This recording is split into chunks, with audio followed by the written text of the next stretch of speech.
Hey guys, welcome to Nerdarchy for Nerds by Nerds. I'm Ted, hanging out with this guy, Dave. So today we're going to do another D&D Legendary Monsters, and we're going to talk about the Solar.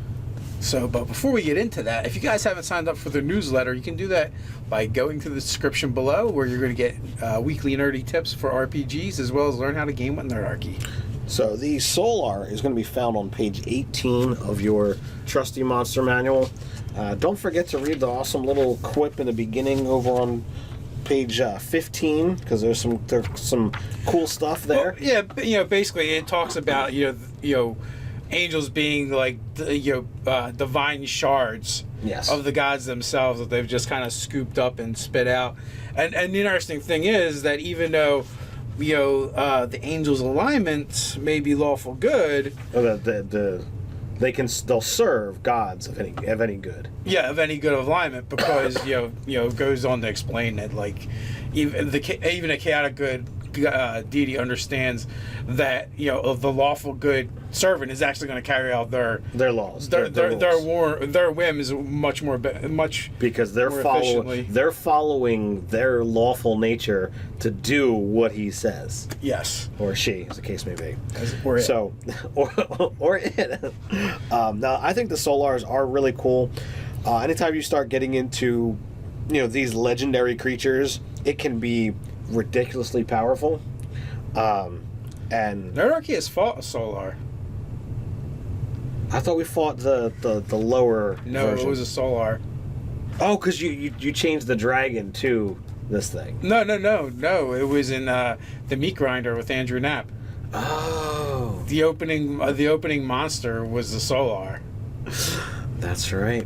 That was a long time ago. Yeah, well, like a year ago. Planescape. It was definitely a good game. Planescape, Meat Grinder, Solar, one of the bad guys we had to fight, and that thing just limped on forever and ever would not die.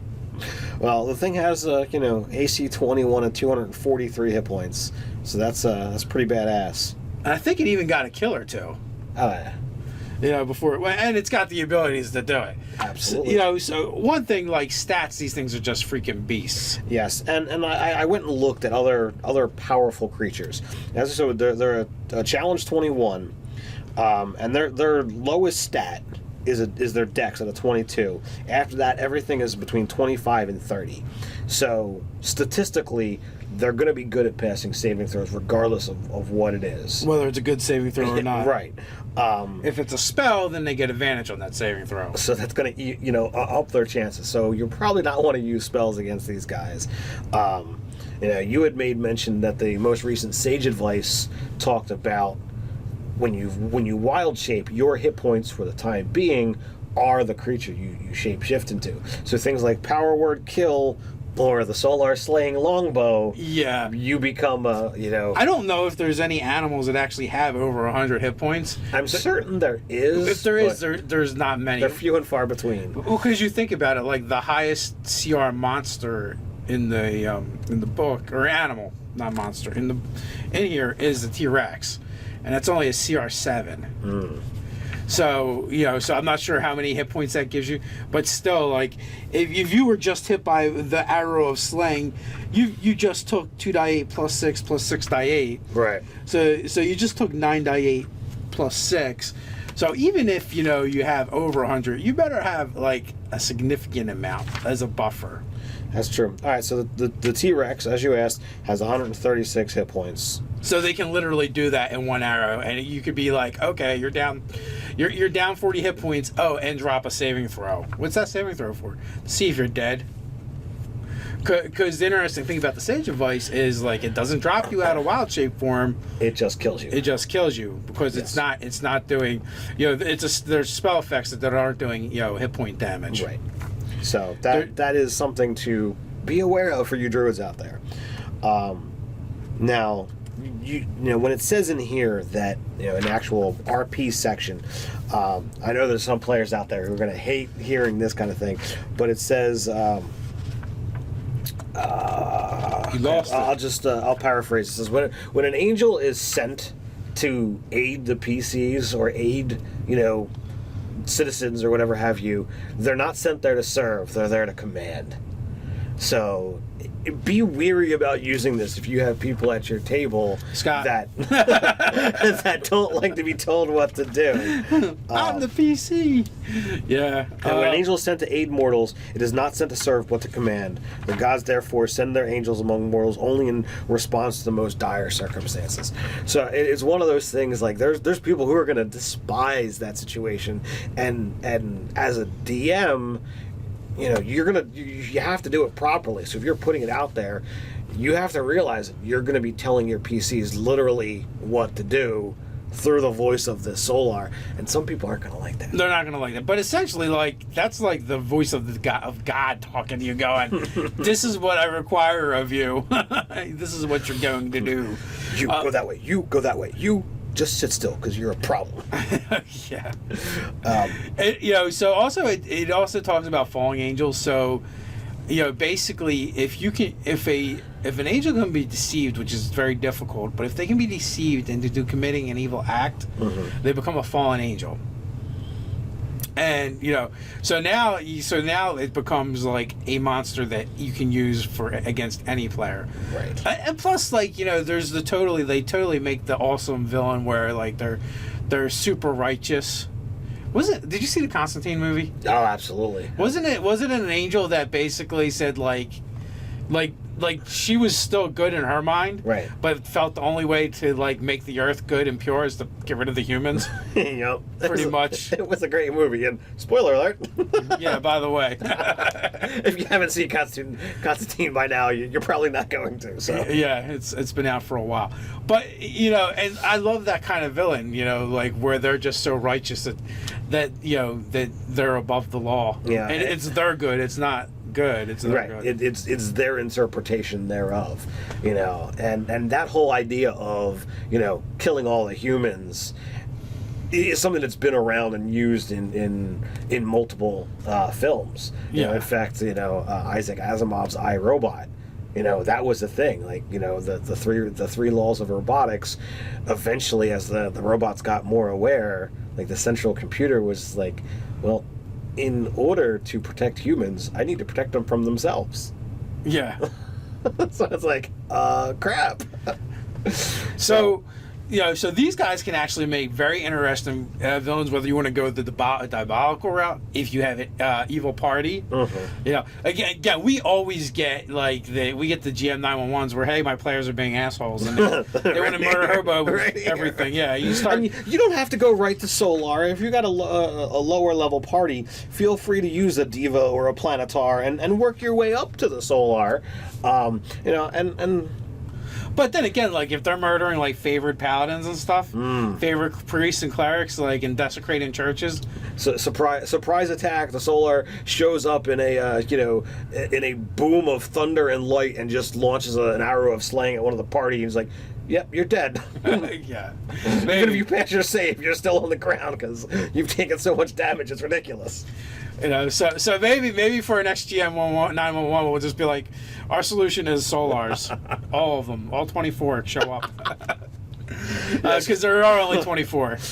It is said that only 24 Solars exist. Right there on page 18. So I wonder, like, if one goes away or dies, if they get a new one, like someone gets promoted. I would imagine. Be like, Bob, you've been doing really well, and we see a lot of promise in you. We got a new office. It's got a corner view. I think you're really gonna like it. Oh, and you get this cool bow too. And don't forget about the awesome sword. As they're like plucking off the old Solar's fingers and hands. Don't worry about those.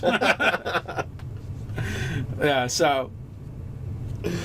Yeah, these guys are jam packed with power.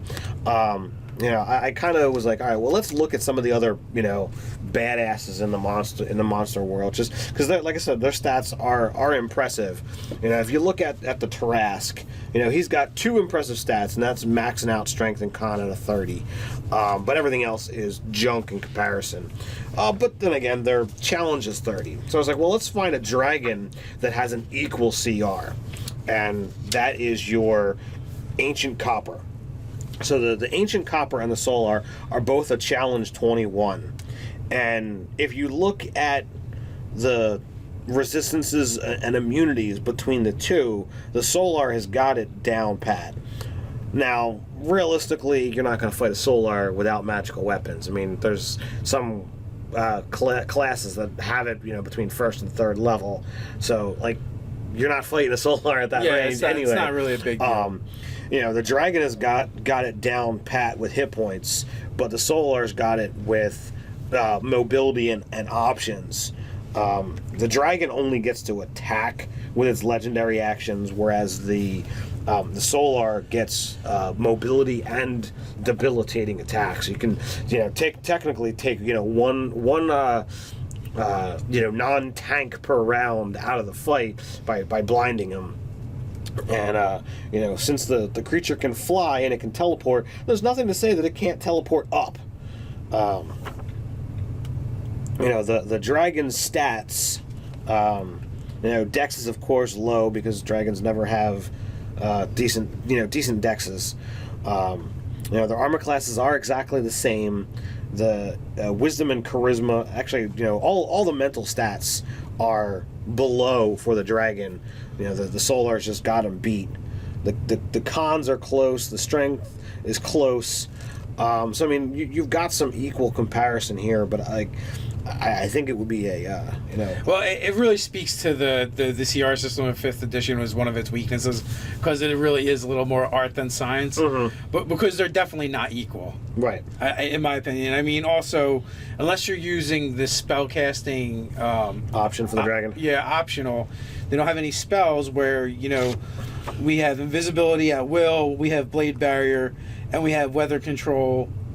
Which are all combat effective. Then it's got some non-combat spells, right? And then if you put a Solar actually with allies, it becomes even more effective, right? Because it can then heal and bolster. It can heal, it can resurrect. So that's pretty powerful. And that was the next point I was getting at. The Solar is really designed as not only a monster for you to just They're commanders. face. There's something to be able to set up as I have minions, or because of their RP, they're sent as, an ally to the party. And if you're going up against, say, the Tarrasque or, an army of dragons or something that's trying to destroy the world, be like, all right, here's this thing here that can definitely, make a serious impact. This series is a little tough because there isn't really, the upper echelon of 5th edition doesn't have a lot of monsters in it yet. Mm-hmm. We've done the Kraken, we've done the Tarrasque, mm-hmm. And the Kraken and the the Solar are kind of close. A 23 and a 21. Right. I mean, that's a huge difference in amount of XP. But there just isn't. We don't have a whole lot. You're gonna have to scour the dragons, the Storm Giant, and stuff like that when you're looking for what we consider legendary monsters. Yes. You're fighting dragons, the Tarrasque, the upper angels, the upper demons. You're fighting things that are, world-changing creatures. I'm not even sure, giants, right? So giants, maybe the Storm Giant's going to be up there a little bit. Yes, even a Storm Giant is only a 13. Wow. And they don't get, there's no legendary actions or anything like that. So really, this upper echelon of monster that 5th edition really needs to get more of to fill in. I guess, with the Underdark adventure, we've got some more demon lords and stuff like that. But you need something between the demon lord and the Storm Giant, Right. So it needs a little bit more of that, or either that, or it's you're throwing dragons, at your party every week, which will get old quickly. I can imagine. So, like I said, actually too, it's funny that we actually had fought one of these, so that that was kind of cool. I feel like when we used to play 20 years ago with one of our old DMs, I feel like Solars have made an appearance. That seems like something Steve would have done. Absolutely. Yeah, I'm pretty sure we were saved by them or something like that. Saved by them, or we incurred their ire at some point in time. Or both. Probably both. I mean, this is also the GM who decided to, as an opening gambit, he dropped 4 different walls on us. Wall of earth, wall of fire, wall of ice, and Wall of whatever. force, Wall of probably. force. I was just like, all right, that starts the combat. All right, so out of the 9 of you, 6 of you are dead. That was a different era. That was a different kind of D&D. So, I don't know. What do you guys think? Do you have a favorite legendary monster? Have you guys used Solars in your game? How do you use them? Let us know in the comments below. Well, I got it. Like, share, and subscribe. And you can also check us out on Facebook. Until next time. Stay nerdy.